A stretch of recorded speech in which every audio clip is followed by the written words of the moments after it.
Shalom, selamat pagi bagi kita semuanya.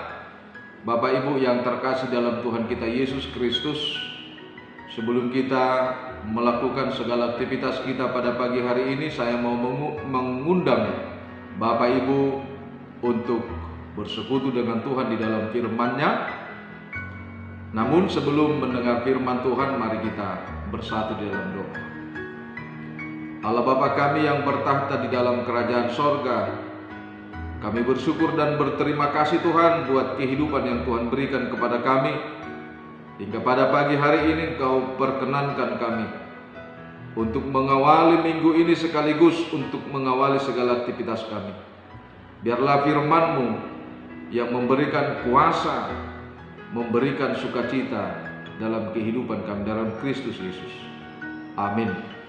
Bapak Ibu yang terkasih di dalam Tuhan kita, firman Tuhan yang menyapa kita pada pagi hari ini, Senin 17 April 2023, tertulis di dalam 1 Timoteus pasal 1 ayat 5. Tujuan nasihat itu ialah kasih yang timbul dari hati yang suci, dari hati nurani yang murni, dan dari iman yang tulus ikhlas. Demikian firman Tuhan.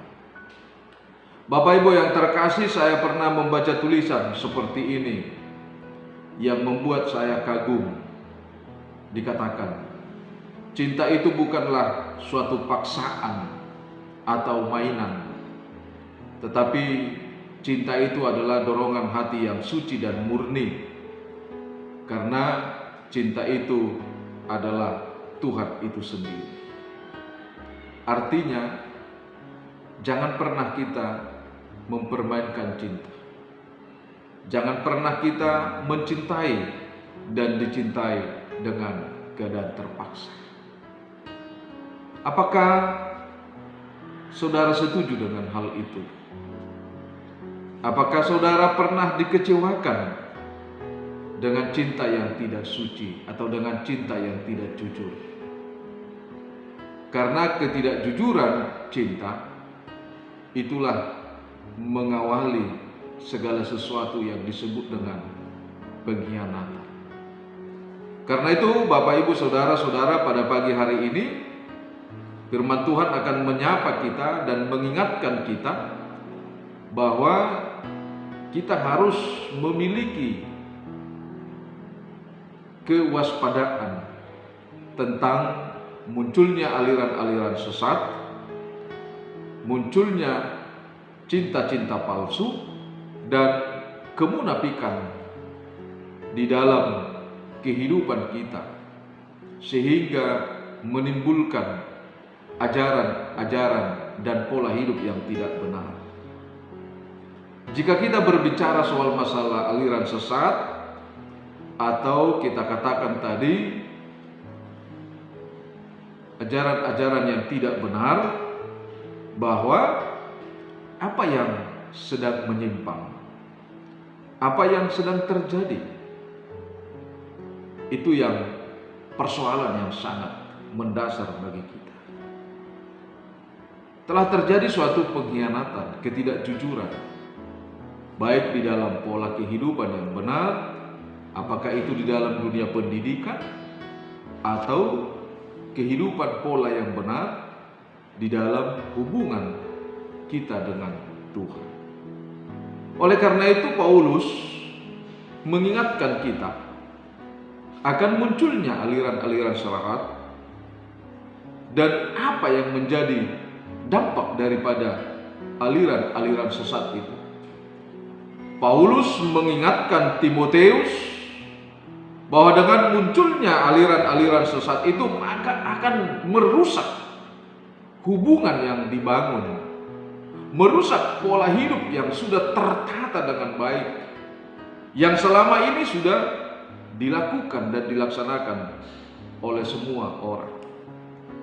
Namun dengan metode hadirnya aliran-aliran sesat itu mampu mengubah dan mempengaruhi pola hidup seseorang, sehingga membawa kepada suatu perpecahan dan kehancuran kehidupan yang mengakibatkan kekacauan. Namun Bapak Ibu Saudara-saudara, melalui firman Tuhan, ketika Paulus mengingatkan Timotius tentang kewaspadaan itu, kita juga bisa melihat apa yang sedang terjadi pada saat ini. Kita bisa melihat bahwa di mana-mana sekarang terjadi perpecahan, terjadi perang, terjadi permusuhan. Seakan-akan permusuhan itulah pemahaman dengan kedamaian. Bukan kedamaian yang mengatasi supaya perpecahan dan permusuhan itu terjadi. Oleh karena itu Bapak Ibu Saudara-saudara yang terkasih, itu bisa kita lihat sekarang bahwa di negara yang kita cintai ini juga ada banyak aliran-aliran intoleran, ada banyak aliran-aliran yang menganggap dirinya lebih inklusif dan eksklusif, yang lebih hebat, yang merasa dirinya memiliki bangsa ini, yang merasa dirinya mempunyai lebih istimewa dari apa yang kita miliki. Tidak hanya di tengah-tengah negara kita, Paulus lebih utama mengingatkan kita bahwa aliran sesat itu juga akan timbul di tengah-tengah komunitas kita, baik di gereja, persekutuan-persekutuan yang dibangun secara Kristen. Itu bisa kita lihat pada saat ini. Begitu menjamurnya gereja, begitu banyaknya hamba-hamba Tuhan yang memprioritaskan dirinya melalui medsos, yang mengatasnamakan dirinya hamba Tuhan, yang mencari popularitas melalui media sosial, yang segampangnya memberitakan, menyampaikan firman Tuhan, yang segampangnya menafsirkan dan menyampaikan firman Tuhan. Dia bisa menyampaikan firman Tuhan untuk hanya kesenangan manusia, bukan kesenangan Tuhan. Sehingga ketika manusia itu senang, maka manusia itulah yang memprioritaskan dirinya, bukan Tuhan. Karena itu mari kita waspada Bapak Ibu Saudara-saudara. Karena apa yang kita lihat, media sosial menjadi ajang perdebatan untuk mencari popularitas, untuk memperdebatkan firman Tuhan yang seharusnya tidak diperdebatkan, tetapi diyakini dan dipercaya. Sehingga kita memahami bahwa firman Tuhan itu bukanlah untuk diprotes atau diperdebatkan, tetapi firman Tuhan itu untuk memproses hidup kita supaya kita memiliki perubahan yang baik. Karena itu Bapak Ibu Saudara-saudara, firman Tuhan pada pagi hari ini mau mengantisipasi tentang aliran-aliran sesat yang terjadi. Bagaimana kita mengantisipasi ajaran itu? Maka firman Tuhan mengatakan bahwa hiduplah di dalam kasih. Kasih yang dimaksud bukanlah hanya sebatas kebaikan kita untuk memberi. Karena itu sama halnya tadi, memprioritaskan diri kita sendiri dengan keinginan dan pola hidup kita. Karena itu mari kita bandingkan hidup di dalam kasih yang Tuhan inginkan dengan hidup di dalam kasih sebagaimana manusia memahami kasih itu dalam kehidupan setiap hari. Seperti yang tertulis di dalam Matius pasal 7 ayat 9 sampai 11 itu. Dikatakan bagaimana seorang ayah jika anaknya meminta roti, apakah dia memberikan ular? Tidak. Dia memberikan apa yang diinginkan, apa yang diminta oleh anak-anaknya. Tetapi apakah pola yang dia lakukan itu pola hidup di dalam kasih? Apakah hanya sebatas tanggung jawab? Karena itu Bapak Ibu Saudara-saudara, melalui firman Tuhan pada pagi hari ini kita diingatkan. Beberapa hari yang lewat kita merayakan Paskah. Paskah itu telah mengubah kehidupan kita. Bukan hanya mengampuni dosa kita, tetapi telah mengubah kehidupan kita supaya kita menerima, supaya kita mendapatkan pengampunan dosa itu. Ketika melalui pengorbanan Yesus kita didamaikan dengan Allah Bapa. Maka dengan perdamaian kita dengan Allah Bapa, maka kita diingatkan pada pagi hari ini supaya kita meletakkan dasar hidup kita hanya kepada Yesus sendiri. Meletakkan dasar hidup kita kepada Yesus.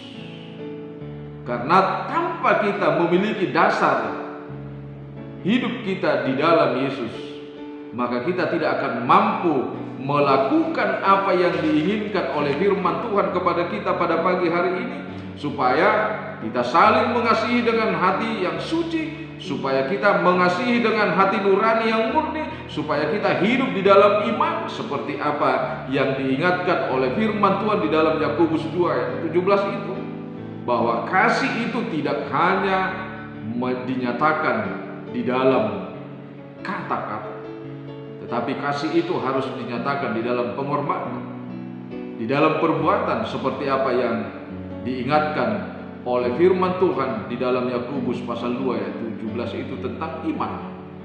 Iman bukanlah hanya simbol, tetapi iman itu adalah bentuk kepercayaan kita, bentuk ketaatan kita untuk menyatakan bahwa hidup di dalam Tuhan adalah menunjukkan perbuatan seperti apa yang dilakukan oleh Yesus di dalam tindakannya sebagai anak Allah untuk memuliakan Allah sekaligus menyelamatkan manusia dan mendamaikan manusia.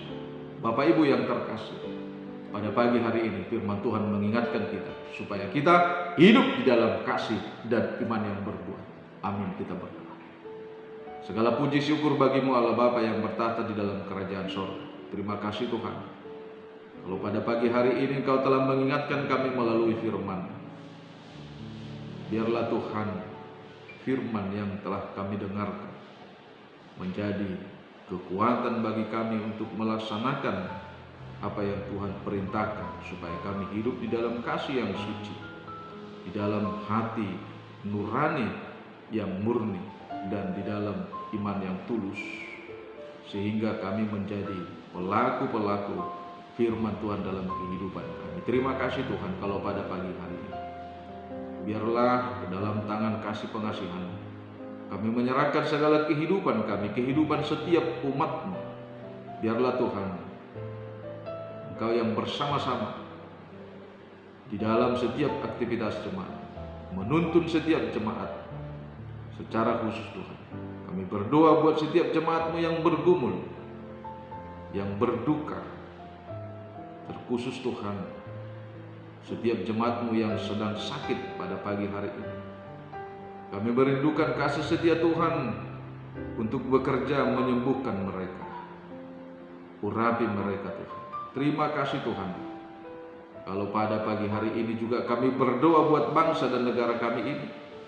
Biarlah Tuhan melalui Roh Kudus-Mu memberikan hati yang suci, yang penuh cinta kasih, supaya kami hidup saling mengasihi dan hidup di dalam damai. Begitu juga dengan gereja-Mu Tuhan. Kami berdoa buat pemimpin gereja-Mu, para pelayan gereja-Mu, para jemaat-Mu dimanapun Tuhan berada dalam kehidupan setiap hari. Biarlah Tuhan yang menyatukan kami dalam kasih setia-Mu, mengingatkan kami di dalam tugas. Begitu juga Tuhan di dalam pelaksanaan program-program gereja-Mu, terkhusus di HKBP Resort Surabaya. Kami berdoa Tuhan, biarlah kasih setia Tuhan yang menuntun kehidupan kami. Dalam Kristus Yesus kami berdoa dan mengucap syukur. Anugerah Tuhan kita, kasih setia Allah Bapa, persekutuan Roh Kudus memberkati kita. Amin. Bapak Ibu saudara-saudara yang terkasih, kami atas nama seluruh pelayan HKBP Resort Surabaya mengucapkan selamat beraktivitas, tetap semangat, hidup